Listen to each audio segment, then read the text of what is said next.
In the 8th round, George Foreman's arms dropped to his sides like dead weight.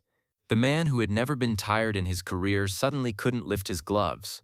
What Muhammad Ali did in the previous 24 minutes wasn't just boxing, it was psychological warfare disguised as suicide. And nobody, not even Ali's own corner, understood the plan until it was too late. Kinshasa, Zaire, October 30, 1974, 4 a.m. Under massive floodlights, 60,000 people packed into a stadium built for 40. Everyone came to witness either Muhammad Ali's resurrection or his destruction. George Foreman, 25 years old, 40-vol record, 37 knockouts. His last opponent, Joe Frazier, the man who beat Ali, lasted 4 minutes. Foreman didn't just beat fighters, he demolished them. Standing 6'3", 220 pounds of muscle, his punches sounded like car accidents. Muhammad Ali, 32 years old, 3.5 years stolen from his prime for refusing Vietnam. Lost to Frazier. Slower now, older. Still talked like the greatest, but everyone saw the truth. Father Time was collecting what was owed. The odds, Ali was a 4-1 underdog. Nobody gave him a chance. The question wasn't whether Foreman would win, but which round he'd knock Ali out. Most predicted round 3. Even Ali's corner knew it. Angelo Dundee, his legendary trainer, had spent weeks trying to prepare for the inevitable.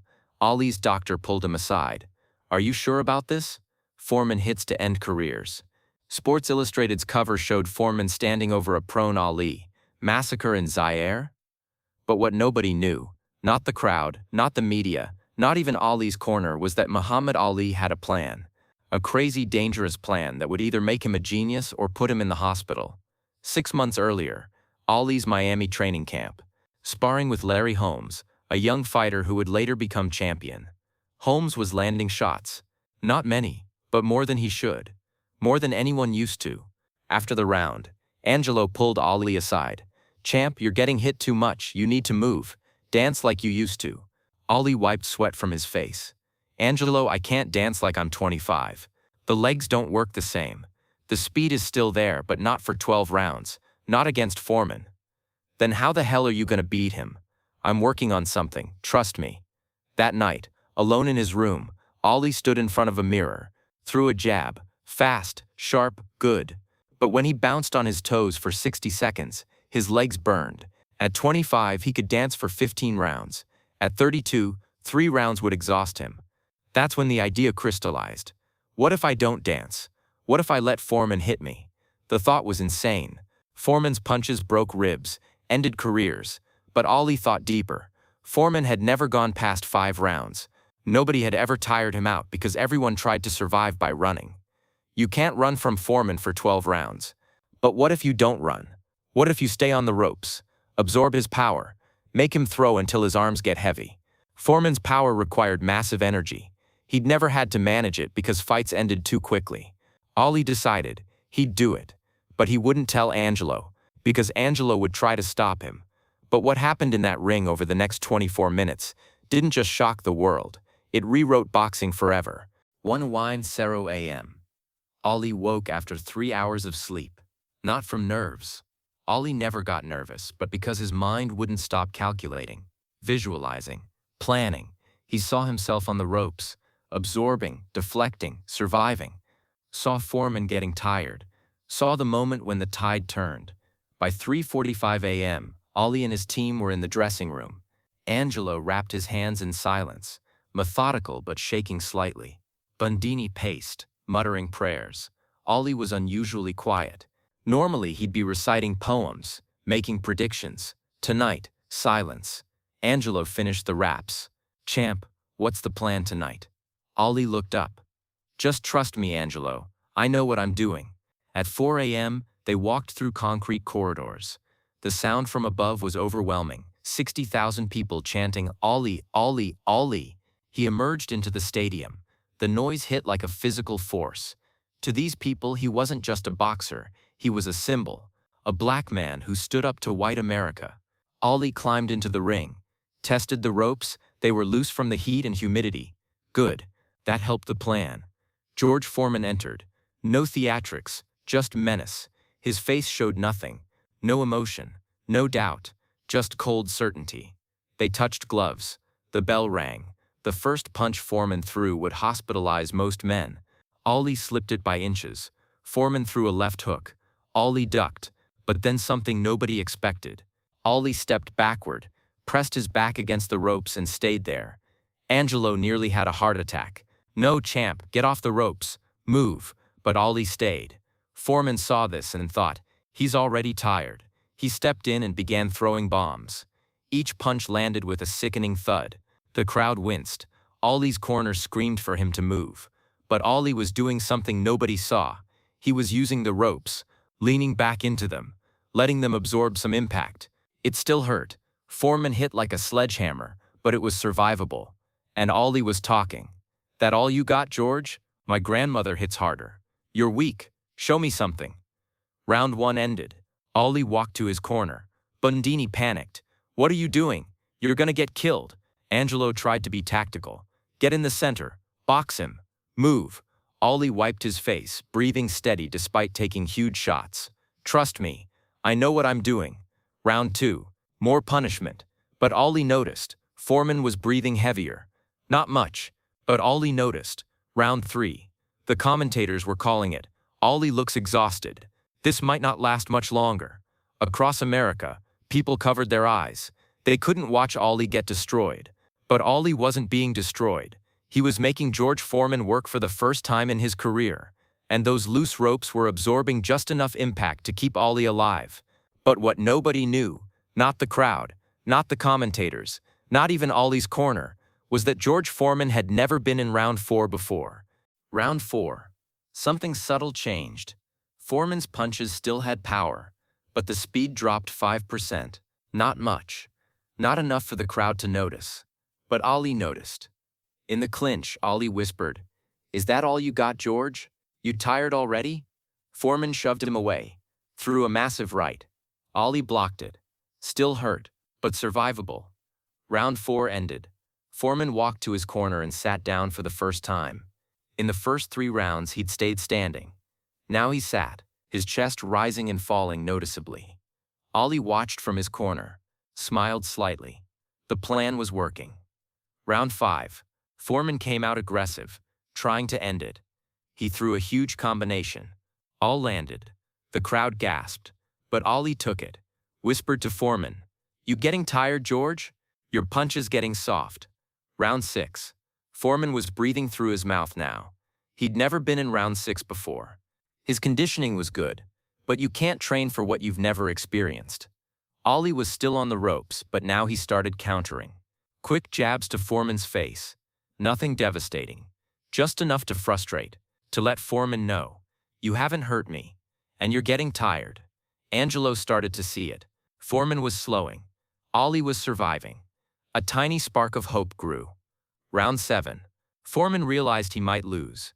His arms felt heavy, like punching underwater. Ali sensed it, like a shark sensing blood. He was still on the ropes, but when Foreman threw, Ali countered. Jab, jab, right hand. Foreman's head snapped back. First time all night Ali hurt him. Foreman tried to respond. The punch was slow. Ali saw it coming. Countered with 3 jabs. Foreman's nose started bleeding. Ali talked constantly. "Where's that power, George? You gonna quit on me?" Round 7 ended. Foreman walked to his corner on legs that barely cooperated, sat heavily. His ears rang. His vision tunneled. He'd never felt like this. Across the ring, Ali stood in his corner, not even sitting, looking fresh. Angelo and Bundini stared in disbelief. Angelo finally understood the plan. Ali had turned his weakness, his aging legs, his lost speed into a weapon. Made Foreman work harder than he'd ever worked. Used the ropes as a tool, not a trap. What happened in the next 3 minutes didn't just win a fight. It created a strategy studied for 50 years. The bell rang for round 8. Foreman stood up, legs barely responding. He stumbled slightly, walked to center ring on pure pride. Ali bounced out looking like the fight just started. Fresh, alert, dangerous. They met in center. Foreman threw a jab, slow, telegraphed. Ali slipped it and countered with a right hand flush on Foreman's jaw. Foreman's head snapped back. He stumbled backward 2 steps. For the first time in his career, George Foreman was hurt. Ali pressed forward. Jab, jab, Right hand left hook. All clean. Foreman's legs buckled. He grabbed Ali in a clinch, trying to buy time. Ali shoved him off and went back to work. Foreman tried to fight back, threw a right with everything left. Ali ducked under, fired 5 straight punches. Pop, pop, pop, pop, pop. Foreman's mouthpiece flew out. Blood and sweat sprayed into the lights. Foreman's corner screamed, "Survive the round." But Foreman couldn't hear, could barely see. His arms hung at his sides. His legs were concrete. Ali stepped back, measured. This was it. He threw a perfect 5-punch combination. Jab to set distance. Right hand to turn Foreman's head. Left hook to the body. Right hand to snap his head back. Left hook to the jaw. The finisher. The final left hook sounded like a baseball bat hitting leather. Clean. Perfect. Devastating. George Foreman's eyes went blank. He fell backward like a tree being cut down. Straight back. No attempt to catch himself. He landed flat on his back, arms spread wide, staring at ceiling lights. The referee waved his arms. Fight over. Knockout. The stadium exploded. 60,000 people screaming at once. They just witnessed the impossible. Ali didn't celebrate immediately. He walked to the ropes, those same ropes that absorbed Foreman's power for 7 rounds, and raised his arms to the sky. Not in triumph, in gratitude. Then he walked to Foreman, still dazed, sitting up. Ali knelt down, put a hand on his shoulder. "You're a hell of a fighter, George. Don't ever let anyone tell you different." Ali's dressing room was chaos. Angelo Dundee was crying. "I thought you were crazy, but you knew." Ali looked at him. "I couldn't tell you the plan because you would have stopped me. Nobody would have let me do it. But I knew my legs couldn't dance 12 rounds anymore, so I had to use my brain instead." A reporter pushed through with a microphone. "Muhammad, what do you call what you just did?" Ali smiled. "Rope-a-dope. I let him punch himself out, roped him into thinking he was winning. Then boom." The phrase spread immediately. Within an hour, newspapers worldwide were using it. Another reporter. "Were you scared?" Ali's face got serious. "Yeah, I was scared. Foreman hits like a mule kicks. Every punch hurt. But fear don't control me. I'd rather die doing what I believe than live safe doing what's easy." Later, alone with Angelo and Bundini, they sat in silence. Bundini finally spoke. "Tonight you did something nobody's ever done. Changed the game." Ali nodded. "Had to. When you get older, you can't be who you used to be. You gotta become who you need to be. My legs ain't 25 anymore, but my mind is sharper, so I used my mind." 3 days later, George Foreman gave an interview, still processing what happened. What happened in that ring? Foreman thought before answering. "Ali made me work. Every other fight I knocked guys out fast, but Ali stood there and made me punch. For 7 rounds, made me work harder than I ever worked." "Do you think Ali is still the greatest?" Foreman looked at the camera. "I never wanted to admit it, but yeah, he's the greatest. Not because of power or speed, because of his mind. He outsmarted me. And sometimes the smartest man wins." But the real lesson wasn't about boxing, it was about something deeper. Ali's rope-a-dope wasn't just a boxing strategy. It was a life philosophy disguised as a fight plan. Think about what Ali did. He recognized he wasn't who he used to be. At 32, his speed was diminished. The old Ali was gone. He could have been bitter, could have kept trying to be 25 when he was 32, and he would have lost. Instead, he accepted reality and adapted, became something new, used his weakness, his aging body as foundation for new strength, his tactical mind. That's wisdom. That's growth. The ropes became a metaphor. In life, we all hit ropes, situations that press us backward, moments when we're absorbing punishment and everyone thinks we're done, jobs that beat us down, relationships that hurt us, dreams that seem to be killing us. Most people panic, try to run, try to be something they're not. Ali did the opposite. He leaned into the ropes, accepted the punishment, studied it, waited for the moment when his opponent got tired, then struck. That's rope-a-dope as life strategy. Survive what you can't avoid. Learn from what's hurting you. Wait for opportunity. Then execute. George Foreman represented everything impossible to overcome. Younger, stronger, undefeated. How do you beat that? You can't overpower it. Can't outspeed it. So you absorb it. Make it work until it exhausts itself. You become the immovable object that wears down the unstoppable force. Ali proved intelligence beats strength, strategy beats power, patience beats aggression. Years later, Ali was asked about rope-a-dope. He said, "Don't recommend it. That strategy was mine. Because I knew my body, knew my limits, knew what I could survive. Every fighter gotta find their own strategy based on who they are, not who they used to be, not who they wish they were, who they are." 50 years later, rope-a-dope is still studied. Sports scientists analyze it. Business strategists use it as metaphor. Psychologists teach it as adaptive thinking. Ali proved the greatest weapon in any fight isn't in your fists, it's between your ears. Strategy, adaptation, intelligence, will. When young fighters study history, they watch that fight. They see more than punches. They see a man who refused to be who he used to be, who became who he needed to be, who turned limitations into advantages. That's Ali's real legacy, not the victories, not the championships. His real legacy is this: no matter who you used to be, you can become whoever you need to be. Age, circumstances, limitations, they're not the end. They're just new variables, new equations to solve. The greatest don't fight against reality. They accept reality and outthink it. So here's your question. What ropes are pressing against your back right now? What's throwing punches you can't avoid? What seems unbeatable? Are you trying to be who you used to be? Running on old strategies that don't work anymore? Or are you accepting who you are now and finding a new approach? Ali couldn't outpower Foreman, couldn't outspeed him, so he outthought him, outstrategized him, outlasted him. You don't have to be strongest, don't have to be fastest. You just have to be smart enough to know your strengths, honest enough to admit weaknesses, and creative enough to turn those weaknesses into advantages.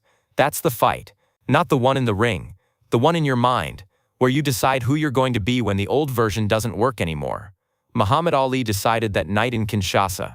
He became rope-a-dope Ali, the strategist, the survivor, the thinker who won with his mind when his body wasn't enough. 50 years later, we're still learning from that decision. The question is, what will you decide? When life puts you on the ropes, will you panic and run? Or will you lean in, learn, wait, and strike when the moment comes? Because the ropes aren't the end of the fight. They're the beginning of the comeback.